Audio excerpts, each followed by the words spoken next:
Catholic Wisdom with St. Patrick of Ireland.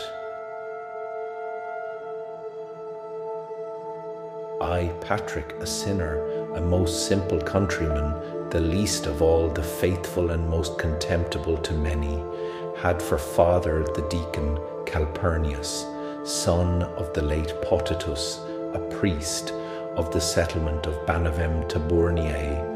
He had a small villa nearby where I was taken captive. I was at that time about 16 years of age. I did not indeed know the true God, and I was taken into captivity in Ireland with many thousands of people. According to our deserts, for quite drawn away from God, we did not keep his precepts, nor were we obedient to our priests, who used to remind us of our salvation. And the Lord brought down on us the fury of his being and scattered us among many nations, even to the ends of the earth, where I, in my smallness, am now to be found among foreigners.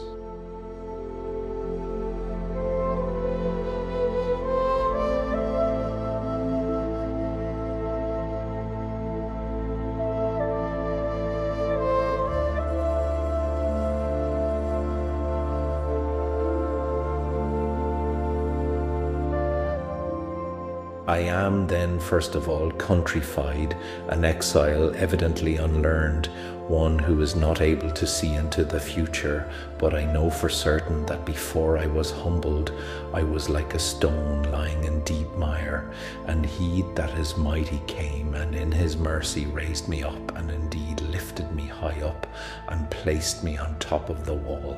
And from there I ought to shout out in gratitude to the Lord for his great favours in this world, and forever, that the mind of man cannot measure.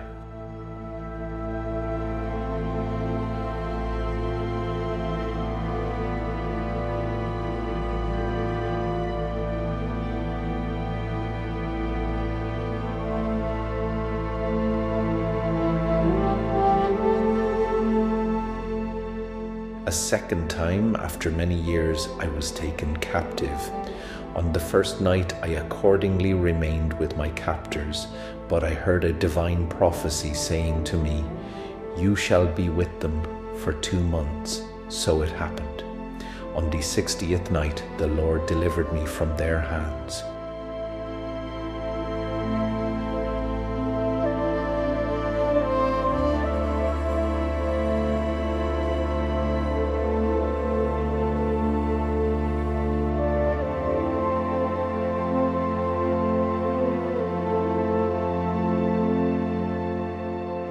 In a vision of the night, I saw a man whose name was Victoricus, coming as if from Ireland with innumerable letters, and he gave me one of them, and I read the beginning of the letter, "The voice of the Irish." And as I was reading the beginning of the letter, I seemed at that moment to hear the voice of those who were beside the forest of Vaucluse, which is near the Western Sea, and they were crying as if with one voice, "We beg you, holy youth, that you shall come and shall walk again among us." And I was stung intensely in my heart so that I could read no more, and thus I awoke. Thanks be to God, because after so many years the Lord bestowed on them according to their cry.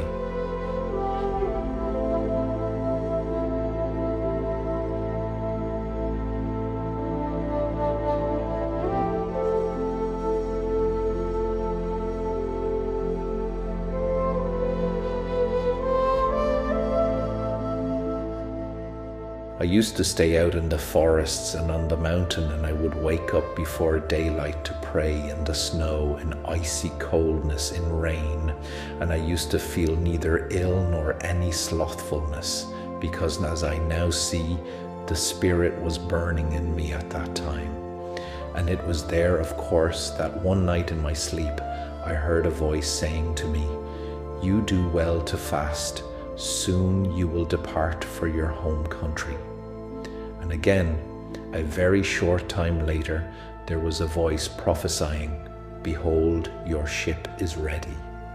And it was not close by, but as it happened 200 miles away, where I had never been nor knew any person.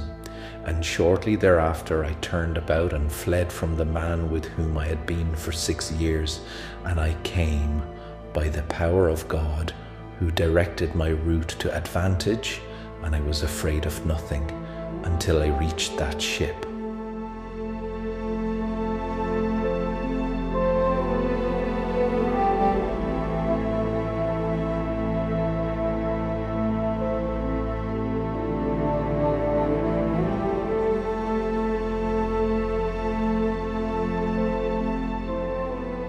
Therefore, be amazed, you great and small who fear God, and you men of God, eloquent speakers, listen and contemplate. Who was it summoned me, a fool from the midst of those who appear wise and learned in the law and powerful in rhetoric and in all things? Me, truly wretched in this world, he inspired before others that I could be, if I would, such a one who, with fear and reverence, and faithfully, without complaint, would come to the people to whom the love of Christ brought me and gave me in my lifetime, if I should be worthy, to serve them truly and with humility.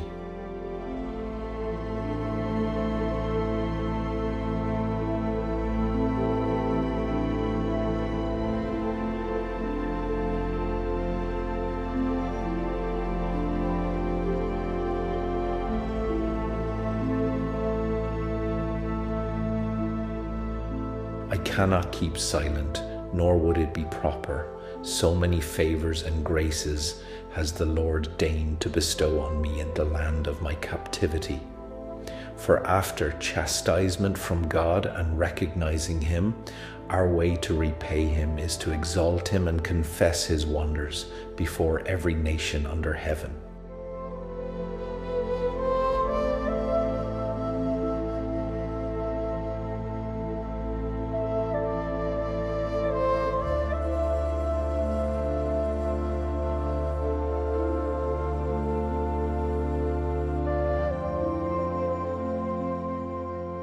For some time I have thought of writing, but I have hesitated until now.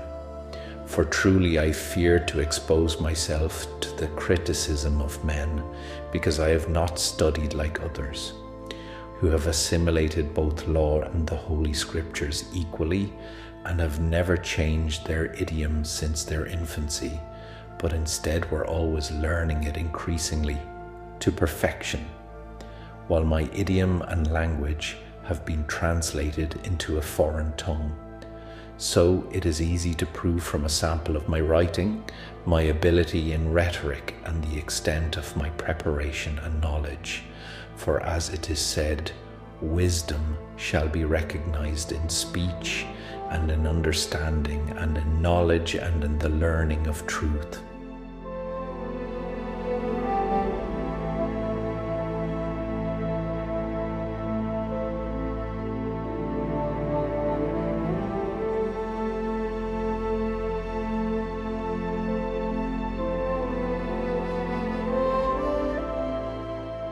So, how is it that in Ireland, where they never had any knowledge of God, but always until now cherished idols and unclean things, they are lately become a people of the Lord, and are called children of God? The sons of the Irish and the daughters of the chieftains are to be seen as monks and virgins of Christ.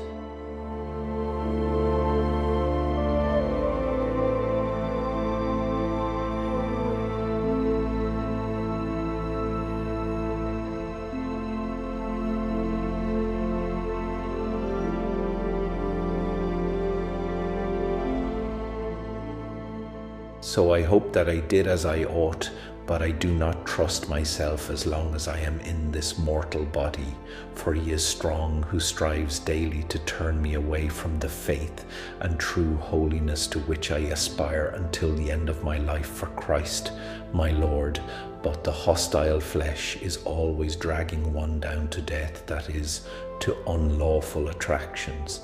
And I know in part why I did not lead a perfect life like other believers, but I confess to my Lord and do not blush in his sight, because I am not lying.